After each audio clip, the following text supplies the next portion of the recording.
दोस्तों software engineering की playlist में अब हम बात करने जा रहे हैं टेस्टिंग कॉन्सेप्ट के बारे में कि आखिर में सॉफ्टवेयर इंजीनियरिंग में कि हम लोग सॉफ्टवेयर इंजीनियरिंग को यूज करके सॉफ्टवेयर बनाते हैं, तो आखिर में यहाँ पे टेस्टिंग का कॉन्सेप्ट आता क्या है।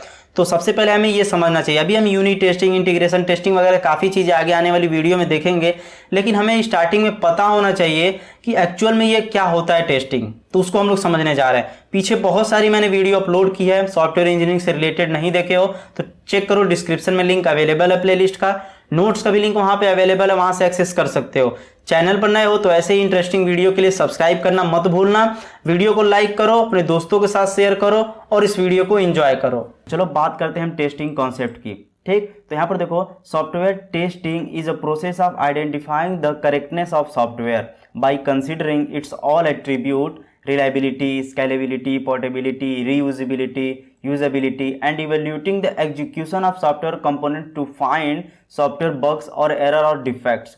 ये तो हो गया भाई साहब डिफिनीशन। ठीक है, तो डिफिनीशन तो हम लोग को पढ़ना ही पढ़ना है क्योंकि एग्जाम में आपको लिखना ही है डिफिनीशन। तो मैं इसे अपने लैंग्वेज में बताने की कोशिश करता हूँ। बेसिकली टेस्टिंग क्या होता है, जैसे कि हम लोग कोई मार्केट से नया फ़ोन ही खरीद के लाते हैं तो सबसे पहले चेक तो करते हैं ना यार कि अच्छे से कैमरा काम कर रहा है कि नहीं कर रहा है। ठीक है, इसमें हम एप्लीकेशन इंस्टॉल करने की इंस्टॉल हो रहा है कि नहीं हो रहा है, एक तरह से हम लोग टेस्टिंग ही तो कर रहे होते हैं।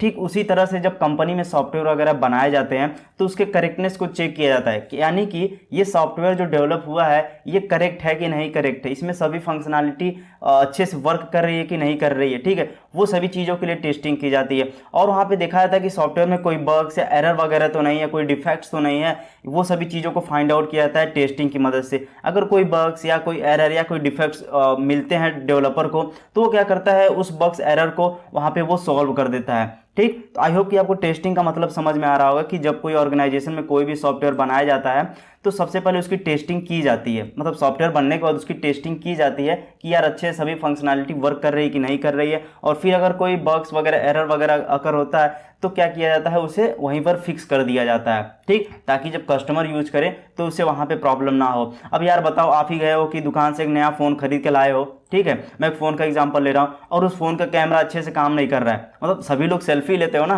कि यार मैं सेल्फी लूँ तो मेरी अच्छी अच्छी फोटो आए। अब मान लो यार आप फ़ोन खरीद के लाया और उसकी फ़ोटो आप क्लिक करें तो फोटो नहीं आ रहा है, तो क्या करोगे, फ़ोन नहीं यूज करोगे, यानी कि कंपनी को नुकसान होगा। और जो फ़ोन निकलते हैं ना, ऐसा तो नहीं एक फ़ोन लॉन्च होता है, बल्कि यार लाखों फ़ोन लॉन्च होते हैं। अब सोचो अगर एक ही एरर सभी फ़ोन्स में अगर चला जाए तो कंपनी को कितना बड़ा नुकसान हो जाएगा। ठीक है, तो इसीलिए टेस्टिंग किया जाता है। सबसे पहले अच्छे से टेस्टिंग उस फ़ोन का किया जाएगा आपका, फिर उसके बाद लॉन्च किया जाएगा। तो यही होता है सॉफ्टवेयर के भी केस में कि जब एक सॉफ्टवेयर को बनाया जाता है तो उसको सबसे पहले अच्छे से टेस्ट किया जाता है, सभी बग्स वगैरह चेक कर लिए जाते हैं, फिर उसके बाद लॉन्च कर दिया जाता है। तो टेस्टिंग कैसे की जाती है, क्या क्या टेस्टिंग के फेजेस होते हैं, क्या क्या टेक्निक हम लोग अप्लाई करते हैं, तो सभी चीज़ें हम इस वीडियो में डिस्कस करने वाले हैं और रियल लाइफ से एग्जांपल को रिलेट करके समझेंगे। ऐसा नहीं कि बस हमें एग्जाम में लिखना है, इसके पॉइंट ऑफ व्यू से हम लोग पढ़ेंगे, ऐसा कुछ नहीं। हम रियल लाइफ से कुछ एग्जाम्पल्स लेंगे, उससे रिलेट करके चलेंगे, ताकि जब हम भी लोग सॉफ्टवेयर बनाए या कोई मोबाइल एप्लीकेशन बनाए तो हमें पता रहे कि हाँ यार मैं यहाँ पर ये टेस्टिंग यूज कर रहा हूँ।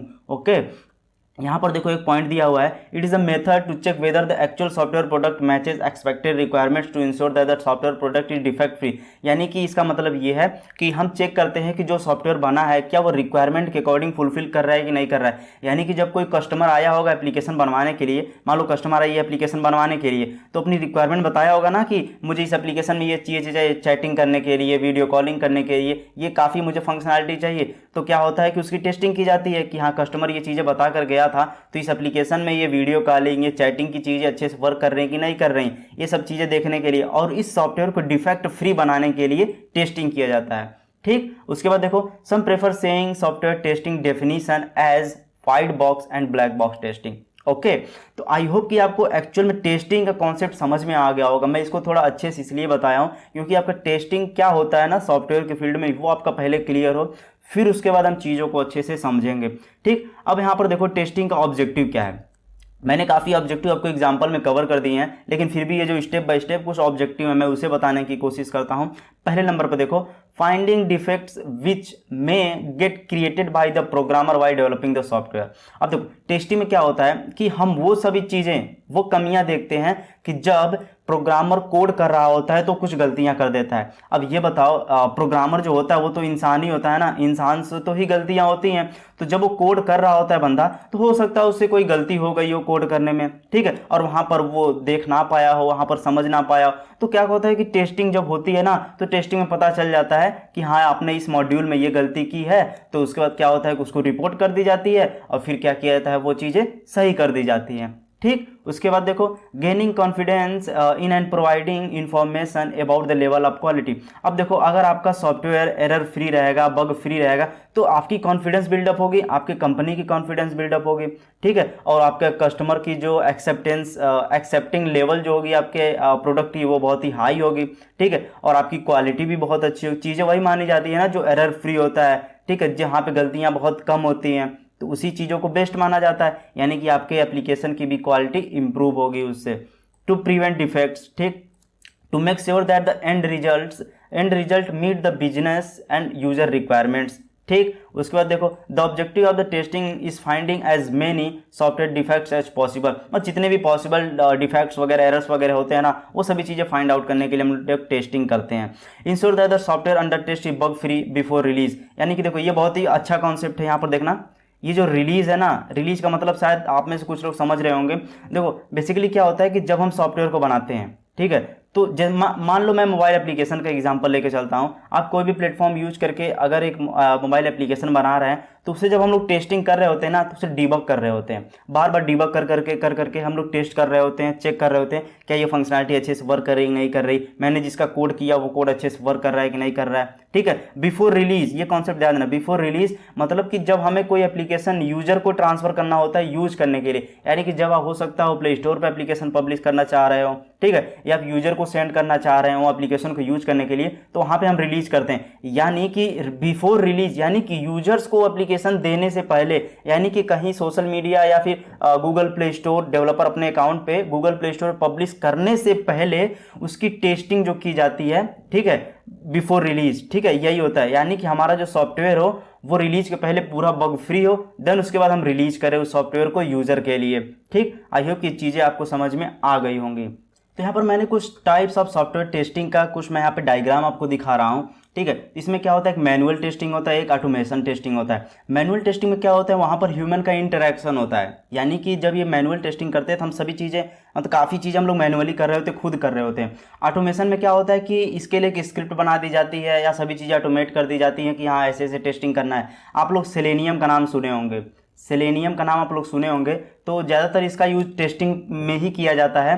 तो सेलेनियम में क्या करते हैं कि हम जैसे कि फ्लिपकार्ट का मैं एग्जांपल ले लेता हूँ कि जैसे कुछ लोग होते हैं ना कि स्क्रिप्ट बनाते हैं ऑटोमेटिक कोई भी प्रोडक्ट ऑर्डर करने के लिए फ्लैश सेल में।